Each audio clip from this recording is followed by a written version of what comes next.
Hi, it's Anais. I left the US 9 months ago, and I feel like for the most part, I did a lot of things right. I do have a moving vlog up if you're interested in seeing that. However, there's definitely a lot that I could have done way better, and I unfortunately am now facing the consequences of my actions. So I'm gonna help you to not be like me. Oh, and the consequences of my actions being I actually have to go back to America now and tie up a lot of loose ends. And in very Anais fashion, my passport expired 4 months ago.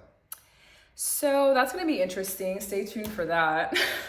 Do not get rid of your US phone number. You use your US phone number for way more than you actually realize. Obviously, phone calls, text, and stuff like that, but also like two-step verification, login, buying stuff. So I would just actually recommend keeping it. Talk to your provider to find the bare minimum plan that you can have as like an international plan. And then when you get to your new country, just get an eSIM card, which is what I've done. So now I have my US number that I've kept, and I also have my local Senegalese number, and I have them both in one phone. Get rid of as much debt as you can. People don't realize that in the US, it's actually good to have a variety of credit cards because it helps with your credit score. America makes you feel like if you have a really bad credit score, it's just like you don't deserve to live. Obviously, a lot of foreign countries have their own methods of measuring credit worthiness, but it's not like it is in the US. Just a heads up, even if you leave America, America's in your DNA. It's like it's embedded inside of you. America is like that toxic ex that does not let you go. So whatever detachments you can have, cut them off. And same thing for like student loans and things like that. If you can get at least 6 to 12 months of savings, I would recommend way more of like the 12 months of savings if you can do that, just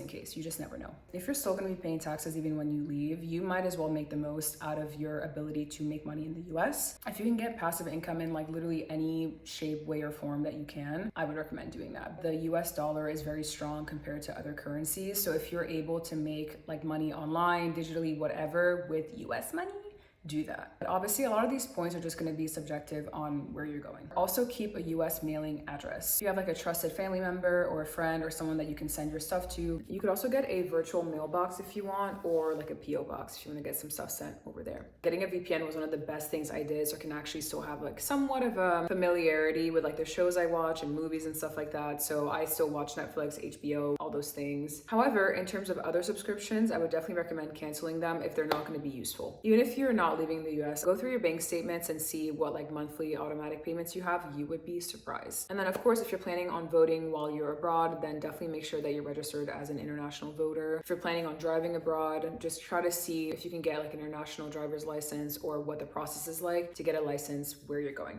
I forgot to talk about this. Renew your passport. Holy crap. My passport expired 4 months ago, and now I have to travel back to the US. Luckily for me, I am a dual citizen of Italia. Have digital copies of everything, your social security number, driver's license, whatever you need, just get digital copies. And in terms of your health and like personal care, there's so much more I should have done. If you are able to, stock up on any medical prescriptions that you have, even things like your contact lenses. If you have to get new glasses, get like, I don't know, a couple pairs of them. Again, depending on where you go, a lot of prescriptions don't transfer over. Oh, and same goes for your pets and your kids and whatever. Just make sure everyone is set in terms of medicine. I don't know if you guys agree, but I feel like the US medical system has kind of made people terrified of going to the doctor and getting checkups and getting what they need. The medical system could be way worse where you're going. For example, I moved to a developing country where I don't trust the medical system here. That's only because I've seen it firsthand, and I've seen how they're kind of neglectful in certain ways. So if you're able to get all your checkups, blood work done, and whatever checkups that you need, get them done in the US. However, if you're moving somewhere that has like universal healthcare, you actually could be better off waiting till you get there so you're not spending $1 trillion on a little needle. Upgrade your electronics. I have all Apple products, and I was eligible for an upgrade on my iPhone, and I didn't do that. The US is very convenient with partnering with like providers. You get a lot of discounts with Apple products compared to like abroad. Any electronics that need repairing, I would just kind of just do it in America, especially with Apple products. I actually needed to mention this. Depending on what industry you're going into, I'm assuming that you probably have a job abroad as well. Good for you. However, if you have a more freelance job or something like that, look at the industry that you're going into and look at how that industry is doing in that country. The advice is research. Duh, basic, but please do.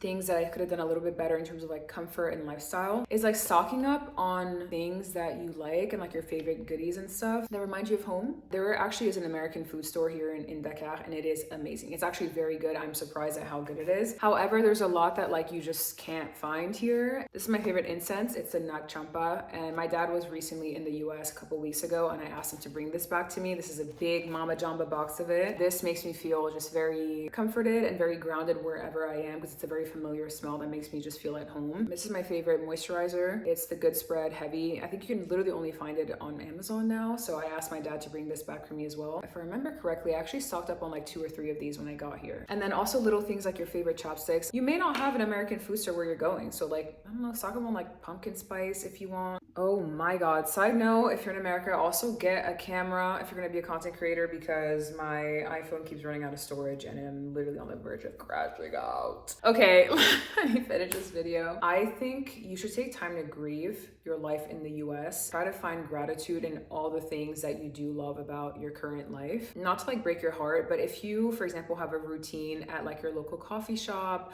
or a bakery or a diner, whatever it is, and you have like a connection with the owner or someone who works there, or it's just like, you know, a part of your routine, appreciate that. Yoga instructors, your Pilates classes, your friends, your family, obviously, that kind of goes into just taking your time to actually move. If you're a crackhead like me, you can get it done. I moved from Austin, Texas to Africa in 60 days. That's all in my vlog if you're interested. Don't take too much time and procrastinate, but also enjoy the process. Because what does Miley Cyrus say? The journey is usually the part that you remember anyways. Also, if you're a content creator, document the journey. Even if you're not a content creator and you enjoy filming or vlogging, whatever, even little updates on your phone, I definitely recommend doing that. You're gonna be pretty shook at watching those clips like further down the line when you actually accomplish your goals and your dreams. But if you don't like filming, you can also journal. That's also perfectly fine. Moving somewhere new, especially with no family or friends, is very isolating. It is very lonely and like a brand new environment, brand new language and everything. So if you can join Facebook groups, workout groups, music groups, book clubs, whatever it may be, try to join those and start kind of building online relationships. Even if you visit that place often, maybe meet up with people there, because it'll change everything. I happen to get lucky. My closest friend here, Nde, is the one who reached out to me while I was still living in the US. She happened to come across one of my reels that had nothing to do with Senegal or moving or anything. It was Italy related. And she reached out to me. She was like, hey, I'm in Dakar. Like, if you ever want to meet up while you're here, let me know. And I was like, oh my God, like I'm actually moving there, blah, blah. She's my closest friend here. And through her, I've met literally everybody. And thanks to her and thanks to having people, it's made this place feel less lonely. I'm fluent in French, so I had no problem moving to Senegal. But if you're moving somewhere and there's a different language, please learn a little bit beforehand. Trust me. We always joke about language barriers online and stuff, but it's actually not funny. I want to say that people are generally nice and they have good intentions, but a language barrier prevents someone from like really wanting to get to know you. That's just the truth. It's so messed up, but it's the truth. A lot of people will kind of just like not be interested in you because they feel like they can't fully express themselves with you. So if you can learn a little bit of the language ahead of time, it will help you significantly. You can get by in most countries without speaking the language. It's just the quality of the connection won't be there. As always, if you have any questions, leave them down below. If I miss anything, let me know. If you're someone who left the US and moved abroad and I forgot certain things, please leave them down in the comments. Good luck with your move. I will see you in my next video. Bye.